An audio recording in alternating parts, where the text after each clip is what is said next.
నమస్తే, welcome to city news. నేను మీ Sweety. Telugu Desam ప్రభుత్వం బడుగు బలహీన వర్గాలకు సముచిత న్యాయం కల్పించి బీసీల అభివృద్ధికి కృషి చేస్తుందని బీసీ సంఘం నాయకులు అన్నారు. జాతీయ బీసీ సంక్షేమ సంఘం రాష్ట్ర అధ్యక్షులు వై నాగేశ్వరరావు యాదవ్ గారి సేవలను గుర్తించిన ఆంధ్రప్రదేశ్ రాష్ట్ర ప్రభుత్వం ముఖ్యమంత్రి నారా చంద్రబాబు నాయుడు గారు నాగేశ్వరరావు యాదవ్ గారి సేవలను గుర్తించి కర్నూలు, నంద్యాల ఉమ్మడి జిల్లాల DCMS చైర్మన్ గా నియమించడం జరిగిందని వారు హర్షం వ్యక్తం చేశారు.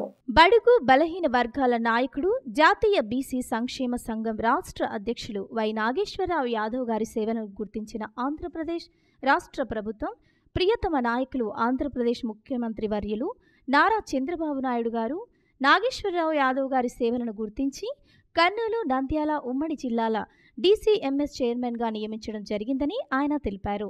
ఈ మేరకు కర్నూలు పట్టణంలోని బీజాంపు సమీపంలో గల బీసీ భవన్ నందు విలేకరుల సమావేశం ఏర్పాటు చేయడం జరిగింది.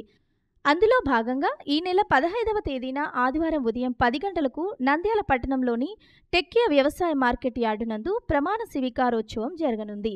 ఈ ప్రమాణ స్వీకారోత్సవ కార్యక్రమానికి ఉమ్మడి జిల్లాకు చెందిన మంత్రివర్యులు, పార్లమెంట్ సభ్యులు, శాసనసభ్యులు, శాసన మండలి సభ్యులు, నియోజకవర్గంలో పార్టీ ఇన్ఛార్జీలు, రాష్ట్ర జిల్లా స్థాయి చైర్మన్లు, మాజీ మంత్రివర్యులు, మాజీ ఎమ్మెల్యేలు, మాజీ ఎమ్మెల్సీలు హాజరవుతున్నారని ఆయన తెలిపారు. కనుక ఈ కార్యక్రమానికి ఉమ్మడి జిల్లాలోని జాతీయ బీసీ సంక్షేమ సంఘం నాయకులు, ప్రజా సంఘాల నాయకులు, వివిధ కుల సంఘాల నాయకులు, బీసీ కుటుంబ సభ్యులు పెద్ద ఎత్తున హాజరై ప్రమాణ స్వీకారోత్సవాన్ని జయప్రదం చేయాలని ఆయన కోరారు. DCMS చైర్మన్గా నాగేశ్వరరావు గీయడం చాలా సంతోషకరం. ఎందుకంటే చంద్రబాబు నాయుడు గారు పదవి చేపట్టడానికి నేటికి సంవత్సరం అయింది. సంవత్సరం లోపల దాదాపు వచ్చేసి 150 మంది బీసీల పదవులు ఇచ్చారు. అదేవిధంగా ఇప్పుడు నాగేశ్వరరావు కూడా బీసీలో కావచ్చు. అట్లా అనుకుంటే వరకు బీసీ కార్పొరేషన్ కుల చైర్మన్లు కూడా దాదాపు 20 దాకా బీసీలకు ఇచ్చారు. అదేవిధంగా చిన్న చిన్న పదవులు డైరెక్టర్లు ఇచ్చారు.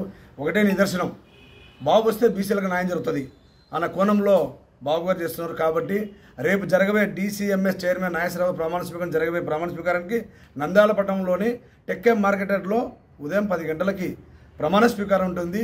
ఈ ప్రమాణ స్వీకారానికి జిల్లాలో ఉన్న ఉమ్మడి జిల్లాలో ఎమ్మెల్యేలు అయితేమి, ఎమ్మెల్సీలు అయితేమి, చైర్మన్లు అయితేమి, కుల కర్మ చైర్మన్లు అయితేమి, డైరెక్టర్లు అయితేమి అందరూ హాజరవుతున్నారు. కాబట్టి ఉమ్మడి జిల్లాలో ఉన్న బీసీ నాయకులు, కార్యకర్తలు, అదేవిధంగా ప్రజా సంఘాల నాయకులు ఈ చైర్మన్ ప్రమాణ స్వీకారానికి అందరూ హాజరయ్యి జయప్రదం చేయాలని కోరుకుంటున్నాను. రాష్ట్ర ప్రభుత్వం ఈ నెల నుంచి నాణ్యమైన మరియు పోషకాలు కలిగిన సన్న బియ్యాన్ని ప్రభుత్వ పాఠశాలల్లో మరియు సంక్షేమ వసతి గృహాల్లో చదువుతున్న విద్యార్థులకు పంపిణీ చేసిందని కర్నూలు జిల్లా పౌర సరఫరాల శాఖ అధికారిని నాగసుధ తెలిపారు. రాష్ట్ర ప్రభుత్వం ఈ నెల నుంచి నాణ్యమైన మరియు పోషకాలు కలిగిన సన్న బియ్యాన్ని ప్రభుత్వ పాఠశాలల్లో మరియు సంక్షేమ వసతి గృహాల్లో చదువుతున్న విద్యార్థులకు పంపిణీ చేసిందని కర్నూలు జిల్లా పౌర సరఫరాల శాఖ అధికారిని నాగసుధ తెలిపారు. సన్న బియ్యాన్ని 25 కేజీల బ్యాగుల్లో జిల్లాలోని 1434 పాఠశాలలు, 160 సంక్షేమ వసతి గృహాలకు అందించామని ఆమె తెలిపారు. ఈ నాణ్యమైన సన్న బియ్యం పంపిణీ విషయంలో ఎలాంటి అవకతవకలకు ఆస్కారం లేకుండా QR కోడ్ జతపరచడం జరిగిందన్నారు. గతంలో అందించే బియ్యం కన్నా ప్రస్తుతం ఇస్తున్న బియ్యం విద్యార్థులకు ఎంతో బాగుంటాయని నాగసుధ తెలిపారు. నమస్కారం అండి. మనకు రాష్ట్ర ప్రభుత్వం ఈ జూన్ 25 నుంచి మనకు పాఠశాలలోని విద్యార్థులకు, మళ్ళీ సంక్షేమ హాస్టల్స్ విద్యార్థులకు నాణ్యమైన సన్న రకం బియ్యం పంపిణీ చేయడానికి నిర్ణయించుకుంది. ఇందులో భాగంగా మనం ఈ బియ్యాన్ని పొందడానికి మనకు తిరుపతి, నెల్లూరు, తర్వాత గుంటూరు, ప్రకాశం, పల్నాడు ఈ జిల్లాల్లో నేరుగా రాష్ట్ర ప్రభుత్వమే రైతుల నుంచి మద్దతు ధర ద్వారా కొనుగోలు చేసి దాన్ని మిల్లింగ్ చేసి మనకి ఇక్కడికి 50 కేజీల బస్తాల్లో పంపడం జరిగిందండి. దాన్ని మనం తిరిగి 25 కేజీల బస్తాల్లో ప్యాకింగ్ చేయించి ఇలా ఒక QR కోడ్ దానికి ట్యాగ్ చేయడం జరిగింది. సో ఈ ప్యాకింగ్ చేసిన తర్వాత మనం మన జిల్లాలోని 1434 స్కూల్స్కి మరియు 160 హాస్టల్స్కి మేము ప్యాకింగ్ చేసి పంపిణీ చేసేసాము ఈ జూన్ నెల కోసము. ఇందులో ఈ పంపిణీ ప్రధాన లక్ష్యం ఏంటంటే పిల్లలకు, విద్యార్థులకు నాణ్యమైన పోషకాలతో కూడిన భోజనం వడ్డించడంతో పాటు ఎటువంటి అవకతవకలు జరగకుండా మూలాలను గుర్తించడానికి, అంటే ఎండ్ టు ఎండ్ ట్రేసబిలిటీ అనేది మనం పొందవచ్చండి. దీన్ని మనం స్కాన్ చేస్తే ఈ క్యూఆర్ కోడ్ మనం స్కాన్ చేస్తే అసలు అది ఏ రైతు నుంచి మనం కొనుగోలు చేశాము, ఏ మిల్లు నుంచి అది మిల్లు ఆడింది, తర్వాత ఏ బఫర్ గోడౌన్లో స్టోర్ అయింది, ఏ టెక్నికల్ అసిస్టెంట్ దాన్ని వెరిఫై చేశారు, తర్వాత ప్యాకింగ్ మన జిల్లాకు వచ్చిన తర్వాత ఏ బఫర్ గోడౌన్లో ప్యాకింగ్ జరిగింది, ఏ టెక్నికల్ అసిస్టెంట్ వెరిఫై చేశారు, ఎవరికి వెళ్ళింది. So end to end traceability అనేది ఎటువంటి అవకతవకలు జరగకుండా అరికట్టడానికి, దాంతోపాటు మనకు నాణ్యమైన పోషకాలతో కూడిన భోజనం విద్యార్థులకు వడ్డించడం అనేది ప్రధాన లక్ష్యం. రాష్ట్ర మహిళలపై మాజీ సీఎం జగన్మోహన్ రెడ్డికి ఏమాత్రం గౌరవం లేదని తెలుగుదేశం పార్టీ మహిళా నేతలు మండిపడ్డారు. నగరంలోని జిల్లా తెలుగుదేశం పార్టీ కార్యాలయం ఎదుట సర్కిల్లో మహిళలు నిరసన తెలిపారు. సాక్షి టీవీలో డిబేట్లను బహిష్కరించాలని డిమాండ్ చేశారు. అనంతరం మానవహారం నిర్వహించారు. రాష్ట్ర మహిళలపై మాజీ సీఎం జగన్మోహన్ రెడ్డికి ఏమాత్రం గౌరవం లేదని తెలుగుదేశం పార్టీ మహిళా నేతలు మండిపడ్డారు. నగరంలోని జిల్లా తెలుగుదేశం పార్టీ కార్యాలయం ఎదుట సర్కిల్లో మహిళలు నిరసన తెలిపారు. సాక్షి టీవీలో డిబేట్లను బహిష్కరించాలని డిమాండ్ చేశారు. అనంతరం మానవహారం నిర్వహించారు. అమరావతి మహిళలపై సాక్షి ఛానల్లో అసభ్యకరంగా మాట్లాడిన విషయంపై జగన్ ఇంతవరకు ఖండించలేదన్నారు. సాక్షి ఛానల్లో నిర్వహించిన అసహ్యకరమైన డిబేట్ను సుప్రీంకోర్టు సమర్థించలేదన్నారు. కొమ్మినేనికి బెయిల్ వచ్చిందని సంబరపడిపోతున్నారని, అయితే సుప్రీంకోర్టు ఎక్కడా కొమ్మినేని శ్రీనివాసరావు తప్పు చేయలేదని చెప్పలేదని పేర్కొన్నారు. వేలాది మంది ప్రజలు రాష్ట్ర వ్యాప్తంగా రోడ్లపైకి వచ్చి ఆ వ్యాఖ్యను తప్పుబడుతుంటే జగన్ మాత్రం మద్దతు పలకడం సిగ్గుచేటని అన్నారు. కొమ్మినేనికి సుప్రీంకోర్టు ఇచ్చింది కండిషన్ బెయిల్ మాత్రమే అనేది గుర్తుపెట్టుకోవాలన్నారు. జగన్మోహన్ రెడ్డి మాత్రం రాష్ట్ర మహిళల పట్ల అవమానకరంగా వ్యాఖ్యలు చేసిన వారికే మద్దతు పలుకుతున్నారన్నారు. మహిళలంటే జగన్కు చిన్నచూపు ఎందుకని ప్రశ్నించారు. రాష్ట్రంలోని ప్రజలందరూ ఈ అహంకార ధోరణిని గమనిస్తున్నారని చెప్పారు.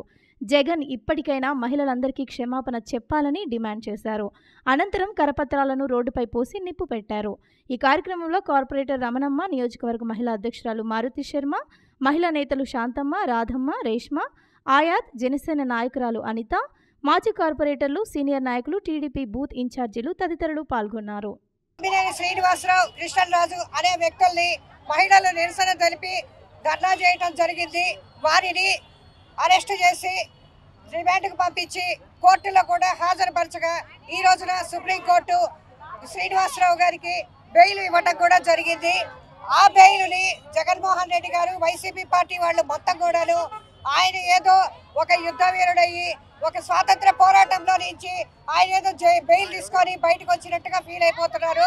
ఆయన మహిళలని అవమానపరిచి కించపరిచినటువంటి కేసులో మాత్రమే కండిషన్ బెయిల్ మీద రావటం జరిగింది. జగన్మోహన్ రెడ్డి గారు ఇప్పటికైనా కూడాను భారతిరెడ్డి గారు మహిళలకి కించపరిచినందుకు గాను క్షమాపణ చెప్పాలి. చెప్పకపోతే కనుక మహిళలు సాక్షి ఛానల్ కూడాను బహిష్కరించడానికైనా వెనుకాడబోము. అలాగే సాక్షి ఛానల్ పైన కూడాను కేసులు పెట్టడానికి కూడా అందరము ముందుకు వస్తామని చెప్పి కూడా తెలియజేస్తున్నాము. ప్రతి ఒక్క మహిళ వేషాన్ని ఎలా చెప్పగలుగుతాడు? ఆయన కుటుంబం కూడా అక్కడే గుంటూరులో ఉంది. వాళ్ళు కూడా వేషాల అలాంటి వ్యక్తికి ఎట్లా జడ్జి బెయిల్ ఇస్తారండి? ఈ విధంగా ఇంత పోరాడుతున్న మేము మహిళల మీద కనికరం లేదా జడ్జి గారికి? ఈ విధంగా చేస్తే రేపొద్దున మా యొక్క ధర్నాలు ఉధృతంగా జరుగుతాయి. ముందు ఆయన బెయిల్ రద్దు చేసి ఆయన్ని కస్టడీ తీసుకుని కస్టడీలో తీర్చుకోవాలని మేము కోరుకుంటున్నాం. ఈ రోజు మహిళలని కించపరుస్తూ, అది కూడా ఒక్కరిని కాదు, యావత్ రాజధాని ఆంధ్రుల హక్కు అనేది ప్రతి ఒక్క ఇంటి మహిళకు వర్తిస్తుంది. మహిళగా పుట్టిన ప్రతి ఒక్క మహిళకి వర్తిస్తుంది.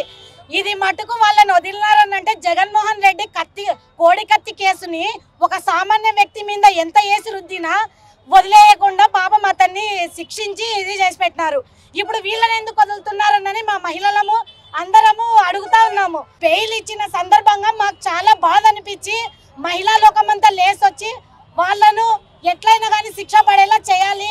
జడ్జి కూడా ఒక మహిళకు ఇంకొకసారి ఇలాంటివి జరగకుండా ఉండాలి. మహిళల దగ్గరికి పోతే మాటలు మాట్లాడితే మీడియాలో సరైన శిక్ష పడుతుందనని జడ్జి కూడా గమనించి తీర్పిచ్చి ఆయనను మళ్ళీ జైలుకి పంపించాలని కోరుతున్నాం. సాక్షి ఛానల్ ఎలా అంటే రెడ్డి జగన్ రెడ్డి స్థాపించినటువంటి ఛానల్లో డిబేట్ చేస్తున్నటువంటి అక్కడ ఉండే వాళ్ళు ప్రతి సంస్కారం లేని వాళ్ళండి. ఎలాగో జగన్ రెడ్డికి ఆడపడుచులు అంటే ఎలాగో సంస్కారం లేదు. వాళ్ళ అక్కకి తల్లి కూడా న్యాయం చేయని వాడు అతని కృష్ణరాజు ఇలా మమ్మల్ని మహిళల అవాంఛిత మాటలు మాట్లాడినప్పుడు చాలా దారుణంగా ఉంది. ఇప్పుడు శిక్ష మీకు వేయలేదని మీకు బెయిల్ వచ్చిందని సంతోషంగా వచ్చారు. ఆ బెయిల్లో కానీ ఒకవేళ మహిళలకు కానీ కించపరిచి మాగానించనుకో మీకు శిక్ష కూడా అవసరం లేదండి. ఒక్కసారి రాష్ట్రంలో మా మహిళలందరూ తలుచుకున్నారు అనుకోండి, మా కొంగు నడుం పట్టి బిగించి ఎక్కడున్న జగన్ రెడ్డి కూటమి ప్రభుత్వంలో మీకు 151 నుంచి 11 సీట్లకు దిగారు. ఒక్కసారి మహిళలు గాన దలుచుకుంటే ఎక్కడుంటారో ఆలోచించుకోండి. మహిళలను ఎంతవరకు ఒక తల్లి మాతృమూర్తులను మాత్రమే చూడండి. ఆది పరాశక్తిని చూడాలనుకుంటే సహించడం చాలా కష్టం అవుతుందండి. ఖబర్దార్ జగన్మోహన్ రెడ్డి, ఖబర్దార్ సాక్షి ఛానల్. ఆడవాళ్ళని కించపరిచి మాట్లాడడం అంటే భారతదేశాన్ని భారతమాతని వర్ణిస్తాము. అట్లాంటిది భారతమాతని కించపరిచి మాట్లాడినట్టుగా ఉంటుంది. ఆడవాళ్ళంటే ఒక రెస్పెక్ట్ లేదండి. ఆడవాళ్ళంటే ఒక తల్లి, ఒక చెల్లి, ఒక అక్క, భార్య అనేది ఉంటుంది. వీళ్ళకు వీళ్ళందరూ మాట్లాడే వాళ్ళు కొద్దిగా ఆలోచించి మాట్లాడండి. కూటమి ప్రభుత్వం పాలనలో ప్రజలు ప్రశాంతంగా ఉన్నారని తెలుగుదేశం పార్టీ రాష్ట్ర working organizing secretary Wahid Hussain కర్నూలులో అన్నారు. కర్నూలులోని ఆయన కార్యాలయంలో మీడియా సమావేశంలో ఆయన మాట్లాడారు. గత వైసీపీ 5 సంవత్సరాల పాలనలో అన్ని వ్యవస్థలు కుదేలై ప్రజలు తీవ్ర ఇబ్బందులు పడ్డారని ఆయన తెలిపారు. కూటమి ప్రభుత్వ పాలనలో ప్రజలు ప్రశాంతంగా ఉన్నారని తెలుగుదేశం పార్టీ రాష్ట్ర working organizing secretary Wahid Hussain అన్నారు. కర్నూలులోని ఆయన కార్యాలయంలో మీడియా సమావేశంలో ఆయన మాట్లాడారు. గత వైసీపీ 5 సంవత్సరాల పాలనలో అన్ని అస్తవ్యస్తలు కుదేలై ప్రజలు తీవ్ర ఇబ్బందులు పడ్డారని తెలిపారు. అందుకే కూటమి ప్రభుత్వానికి 175 సీట్లకి 164 స్థానాల్లో విజయం అందించారన్నారు. ఎన్నికల ముందు ముఖ్యమంత్రి చంద్రబాబు నాయుడు ఇచ్చిన హామీలను అన్ని నెరవేర్చారని వాహిద్ హుస్సేన్ అన్నారు. ఇచ్చిన మాట ప్రకారం పాఠశాలలు ప్రారంభం రోజున తల్లికి వందనం పథకం అమలు చేశారన్నారు.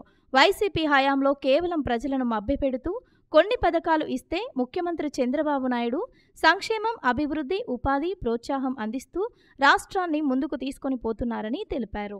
అంటే 2019, 2024 మధ్యన ఏదైతే వైసీపీ ప్రభుత్వం ఉండిందో అప్పుడు మన రాష్ట్రంలో మొత్తం వ్యవస్థలన్నీ కుదేలైపోయి ఇక్కడ ఉద్యోగాలు లేక, ఉపాధి లేక చాలామంది రోడ్డున పడిన సంగతి, తర్వాత ఈ రైతులకు కూడా ఎటువంటి గిట్టుబాటు ధరలు లేక ఇబ్బంది పడిన పరిస్థితి మనం చూసాం. తర్వాత ప్రజలు ఈ ఉమ్మడి ప్రభుత్వానికి, తెలుగుదేశం, బీజేపీ, ఈ జనసేన యొక్క ఉమ్మడి ప్రభుత్వానికి అపారమైన విశ్వాసంతో 164 సీట్లు ఇచ్చి మంచి పర్సంటేజ్ తోటి గెలిపించడం జరిగింది. ఆ యొక్క విశ్వాసాన్ని మేము ముందుకు తీసుకుపోతూ ఈరోజు ఏదైతే సూపర్ 6 ద్వారా మన గౌరవ ముఖ్యమంత్రి వర్యులు నారా చంద్రబాబు నాయుడు గారు ఏదైతే ఈ సూపర్ 6 అయితే చెప్పారో అది తూచా తప్పకుండా మనము దాన్ని ఇంప్లిమెంట్ చేసే దిశగా నడుస్తున్నాం. అందులో భాగంగా మీకు అందరికీ తెలిసిన విషయమే, నిన్న తల్లికి వందనం కూడా దాదాపు 67 లక్షల పైచులకు వాళ్ళకందరికీ తల్లికి వందనము ఇవ్వడానికి సమాయత్తం కావడం కూడా అందరం చూసాం. 2019, 2024 మధ్య ఏదైతే వైసీపీ ప్రభుత్వం ఉందో కేవలము కొన్ని పథకాలను మాత్రమే ప్రజలకు ఎరగా చూపి వాళ్ళు తిమ్మింగళాలను వాళ్ళు ఇక్కడ నుంచి కాజేసిన పరిస్థితే మనకు కనపడతా ఉంది. గత కొన్ని సంవత్సరాల నుండి నగరంలోని మున్సిపల్ శాఖలో పనిచేస్తున్న ఇంజనీర్ సిబ్బంది సమస్యలను పరిష్కారం చేయాలని టీడీపీ జిల్లా అధ్యక్షుడు తిక్కారెడ్డికి వారు వినతి పత్రాన్ని అందజేశారు. గత కొన్ని సంవత్సరాల నుండి మున్సిపల్ శాఖలో ఇంజనీరింగ్ కార్మికులు అత్యవసర విభాగంలో పనిచేయుచున్న వారు ఈరోజు జిల్లా తెలుగుదేశం పార్టీ అధ్యక్షుడు పాలకుర్తి తిక్కారెడ్డిని జిల్లా తెలుగుదేశం పార్టీ కార్యాలయంలో కలుసుకుని తమ సమస్యలను విన్నవించుకోవడం జరిగింది. వారి సమస్యలను ప్రభుత్వం దృష్టికి తీసుకుని వెళ్లి పరిష్కారం కోసం కృషి చేస్తానని వారికి హామీ ఇవ్వడం జరిగింది. ఈ సందర్భంగా వారు తమ సమస్యలను ఒక్కొక్కటిగా ఆయన దృష్టికి వివరించారు. ముఖ్యంగా అత్యవసర విభాగం అయినటువంటి నీటి సరఫరా, వీధి దీపాల కార్మికులకు ఇంజనీరింగ్ టెక్నికల్, నాన్ టెక్నికల్ వారు 29,200 అలాగే 24,500 చెల్లించాలని, ప్రభుత్వ సంక్షేమ పథకాలు అమలు చేయాలని, 15 సంవత్సరములు పైబడిన కార్మికులకు క్రమబద్ధీకరించాలని, 52 ఆదివారాలు మరియు పండుగ దినాలు సెలవులు వర్తింపచేయాలని, విధి నిర్వహణలో చనిపోయిన కార్మికునికి 10 లక్షలు మరియు కుటుంబంలో ఒకరికి ఉద్యోగం ఇవ్వాలని, అంగవైకల్యం పొందిన వారికి 5 లక్షలు మరియు వారి కుటుంబంలో ఒకరికి ఉద్యోగ అవకాశం కల్పించాలని, ప్రభుత్వ ఉద్యోగుల మాదిరి తమకు కూడా పదవీ విరమణ వయస్సు 60 నుండి 62 సంవత్సరాలకు పెంచాలని, పదవీ విరమణ తర్వాత ఇతర ఈ ఉద్యోగుల మాదిరి గ్రాట్యుటీతో పాటు కనీస పెన్షన్ 10,000 ఇవ్వాలని, పదవీ విరమణ తర్వాత వారి కుటుంబంలో ఒకరికి ఉద్యోగం ఇవ్వాలని కోరుతూ వారు తమ డిమాండ్లను విన్నవించారు.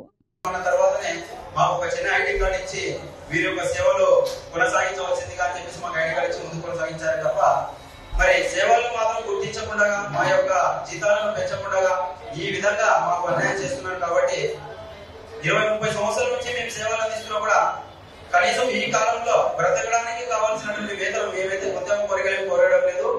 ఈ కాలంలో కావాల్సినటువంటి వేతనం ఏదైతే ప్రభుత్వ ఉద్యోగస్తులతో సమానంగా మేము పనిచేస్తున్నామో, ఇప్పుడు ప్రజెంట్ గా ప్రభుత్వ ఉద్యోగస్తుడు ఎక్కితే ఎంత జీతం అయితే ఇస్తారో కనీస బేసిక్ శాలరీ ఏదైతే ఉంటుందో ఆ శాలరీ మాకు ఇవ్వాలని చెప్పేసి ప్రభుత్వం వారిని కోరుతున్నాము.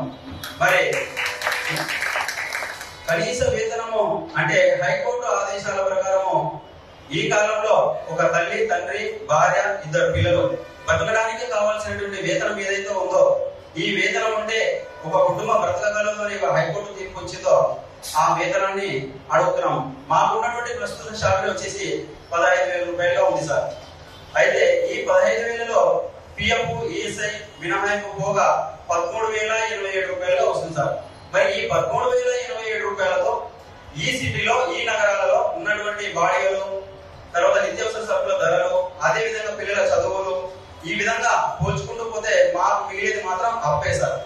మేము మా జీవితాలని అప్పు తెచ్చుకొని ముందుకు కొనసాగిస్తున్నాం, ప్రజలకు సేవలు అందిస్తున్నాం. మరి మేమేదో ప్రభుత్వ ఉద్యోగం కదా, మాకు ఈ రోజు కాకపోతే ఏదో రోజు మాకు ప్రభుత్వం మంచి వేతనం ఇస్తుంది అని ఆశపడి దాదాపుగా 20 ఏళ్ళు, 30 ఏళ్ళు, 60 ఏళ్ళ సర్వీస్ చేసి కూడా ఇదే 15,000 రూపాయలతో రిటైర్ అయినటువంటి వ్యక్తులు కూడా ఉన్నారు సార్ మా ఇంజనీరింగ్.